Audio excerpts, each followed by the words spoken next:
Discarding Down with Stymie and Gums, an audiobook by Rich Baritone, read by Rich Baritone. Book 2, Part 1, On the Run with Stymie and Gums. Motel rooms are expensive, especially when you have to pay by the hour. We both have jobs, yet don't work when we're there. The hourly rate is significantly higher than the daily rate, and sometimes we fall a little short. In fact, Gums is at the rental office blowing the desk clerk right now. I want to eventually be able to gain access to my mom's bank account and go on trips that don't involve running from the police. But right now, that's a delusion. It will always be a delusion.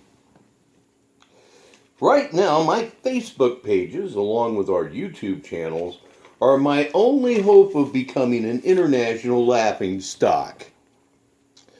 But there's always a downside to everything. We are dealing with trolls, and it's destroying my already ruined life. But when you think about it, they are bringing some much-needed publicity by alerting police departments, animal control departments, and Walmarts everywhere we go. I love controversy. Hell, the world seems to love controversy. That's what the United States was built on. Bullying and taking from people is a part of American history. The Indians roamed this land first, and it was taken from them by people with greater weapons. And that is why I live in a van. It's a shame that people who make videos mocking the drug-related death of a woman while trying to blame her mother for it because her mother figured them out don't make history. I've done some bad things in my life, but of course everyone focuses more on the worst. The world can be unfair even to those who do great things like John F. Kennedy, Dr. Martin Luther King Jr., or Jesus. Yes, I just compared myself to three of the greatest people in history by inference. This is proof that I only see what I want, and you cannot change me, no matter how many times you arrest or commit me. People are hard to understand. Since my brain constantly malfunctions, that's not a problem for me, because I understand nothing or no one. Our Creator knows our story, and that's why I'm going to hell.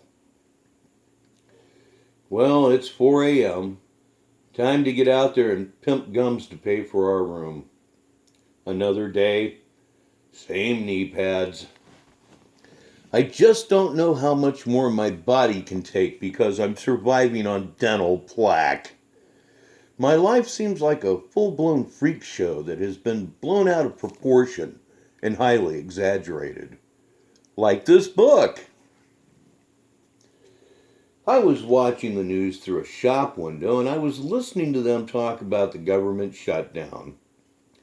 Federal workers are having a hard time because they didn't get paid from work. I notice they get all types of news, publicity, and coverage from their stories, and how people are coming together to help them with food, money, and all sorts of things. I am so fucking jealous. It seems the world has all types of money for war and other things, but what are they doing for malignant parasites like me? Even our circus clowns are suffering trying to make ends meet. Anyone can be in this situation at any given time. No one is exempt. But to stay in this situation for over 25 years takes a special blend of stupidity, laziness, and criminal inclination. Yesterday I got on the bus, and the bus driver would not let me put the money in the coin machine. He made me give it to him. Then he kicked me off the bus. It happens all the time. I don't know why I keep falling for it. I want sympathy, and I hope you find my life and adventures Appalling and stupefying because that's what it is meant to do, repulse others. Don't let anyone stand in the way of your dreams. That's what your childhood is for. The moral of my story is stand your ground. Go nowhere, blame everyone else, shirk responsibility, and refuse to work. Live for free off of others. Live for yourself, and crack. As for now, blind, misguided faith is the only thing I have to go on, and like the Book of Mormon, if I continue on with my journey, I'll eventually die in prison. Another day has dawned, and scabies are still prevalent in our lives. Why is it that when someone changes their lives for the worse by broadcasting their lice-infested existence on YouTube, there is always someone or something trolling and exposing Gums' sister as a psychotic hillbilly slut? I can imagine this is how it will be when I make it big. I am one deluded son of a bitch.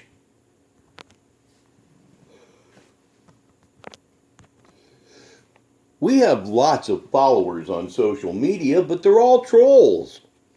However, Mama raised a clueless imbecile.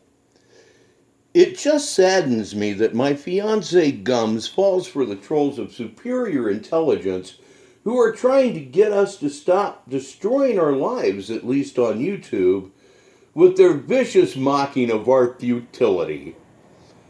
I'ma smack that toothless bitch around. Last night, I was a little catatonic. I don't know how to think, and I have no time in my life to learn.